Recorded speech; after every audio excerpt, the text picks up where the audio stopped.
انا في هاد الفيديو جيت غير نعطيوه حقه شي شويه. صهيب الدرويش المشكله والطامه الكبرى وشي مغاربه ما كيعرفوش. كيقول لك شكون هاد اللاعب؟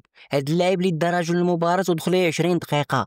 هاد اللاعب اللي ماركا جوج بيوت على ليفربول. شكون هو هاد اللاعب؟ صهيب الدرويش. والمشكله هو هاد اللاعب لعب معنا كاس افريقيا ديال 23 سنه ودا معنا كاس افريقيا اللي كان لعب فيها خنوس وزلزولي ولعبوا فيها اللعيبيه كاملين. كان معاهم هاد الدري هاد. ولكن تنسى من داك كاس افريقيا تنسى وتا واحد ما بقى كيهضر عليه. هاد الدري كان دا العام اللي فات ولا العام اللي فات اسرع لاعب في هولندا. كيطير غير لوح له كره تلقاه هو والشبكه هو والحارس. اما الحارس تلقاه راه هو والشبكه كما قلتها في الاول هو والشبكه. الدري هذا يستاهل شي فرصه من وليد الركراكي. كيقدم شي مستويات ما كيقدمهمش شي خشبات شي خشبات وكنطبلوا ليهم. ولكن باللي كيقدم وكيجتهد ما بقيناش كنهضروا عليه. ولا بغينا نزيدوا من الشعري بايت نتكلموا عليهم بثلاثه حيت داكشي اللي قدموا البارح راه شي حاجه خياليه.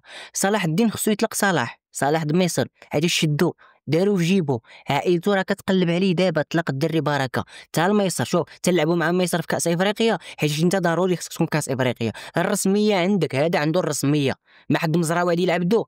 هذا الرسميه كاينه في المنتخب.